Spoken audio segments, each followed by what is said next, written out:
Good morning friends. आपका स्वागत है हमारे YouTube channel Learning Point with Abhishek में। दोस्तों, अगर आप चैनल पर पहली बार आए हैं तो चैनल को सब्सक्राइब कर लीजिए और बेल आइकन प्रेस कीजिए ताकि आपको डेली डिक्टेशन मिल सके। 80 शब्द प्रति मिनट डिक्टेशन स्टार्ट। महामारी ने हमें सामान्य जीवन से परे देखने और गहराई से सोचने का मौका दिया। विराम।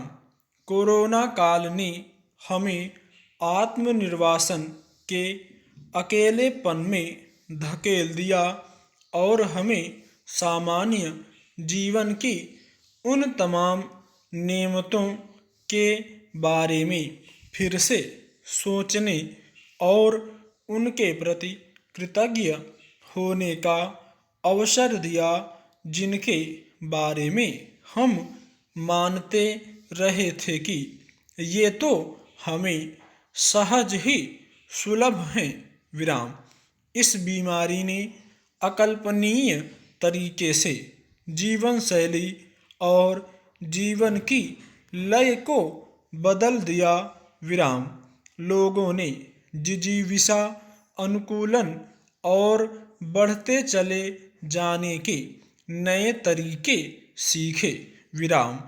इस अभूतपूर्व अंधकार के बीच कला और साहित्य निरंतर आशा की मशाल बने रहे, हमारे जीवन को समृद्ध बनाते रहे और हमें मनुष्य होने का मर्म सिखलाते रहे। विराम।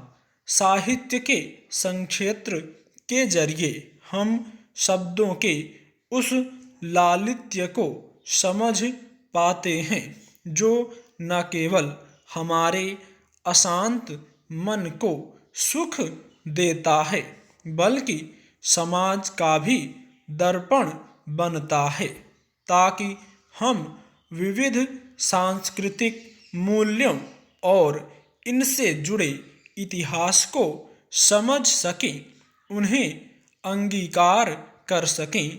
विराम।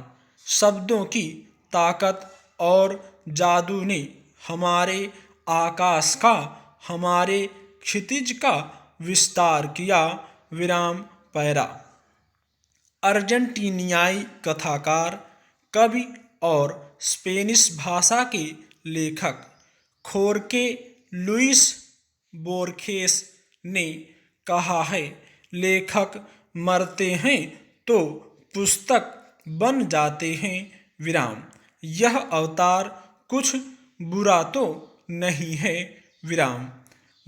2020 के भयावह वर्ष ने हमसे साहित्य के अनेक नक्षत्र छीन लिए, लेकिन वे अपने शब्दों के जरिए हमारे बीच बने रहेंगे और कला और साहित्य के प्रति अपने अनुपम योगदान के लिए हमेशा याद किए जाते रहेंगे। विराम। पैरा।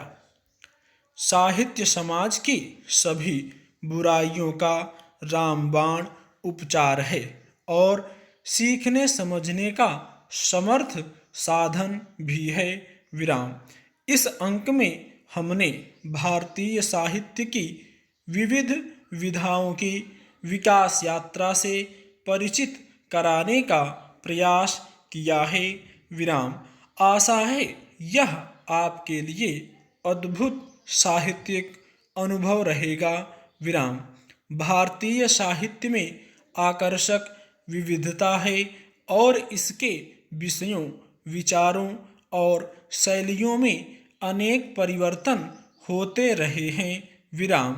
इन गहन परिवर्तनों और विविधता के साथ साथ भारतीय साहित्य देश के जनमानस से जुड़ रहा है, उसे प्रेरित करता रहा है। विराम। इसके पीछे भारतीय उपमहाद्वीप की भाषाई सघनता और किसी भाषा और सांस्कृतिक धारा से ग्रहण कर लेने और अपना लेने की सहज प्रवृत्ति रही है। विराम। तात्कालिक रुझानों से अविचलित रहते हुए अपने समृद्ध अभिव्यक्ति को बनाए रखने की साहित्यकारों की क्षमता ने अनेक भाषाओं में साहित्य में अभिवृद्धि की है। विराम पैरा। भारतीय साहित्य का प्रारंभ तो वेदों की ऋचाओं के साथ हो गया था, जो समय के साथ साथ नए नए रूप और अभिव्यक्तियां ग्रहण करता गया। विराम। यह एक बहुसांस्कृतिक पटल है जिस पर हजारों रंगों वाली विविधताएं शब्दों की लय से अनूठा संगीत बुनती हैं। विराम। प्रसिद्ध अमेरिकी लेखक, प्रकाशक एवं उद्यमी मार्क ट्वेन कहते हैं, भारत मानव जाति का पालना है, मनुष्य की वाणी का जन्म स्थान है, इतिहास की माता है, कथा गाथाओं की दादी माँ है और परंपरा की परदादी हैं। विराम पैरा। इस अंक में हिंदी भाषा और देवनागरी लिपि के विकास का इतिहास और इसके वैज्ञानिक और तकनीकी पहलुओं के साथ साथ हिंदी साहित्य की विविध विधाओं के बारे में तथा उनका देश की स्वतंत्रता आंदोलन में योगदान पर विस्तार से भी चर्चा की गई है। विराम स्टॉप।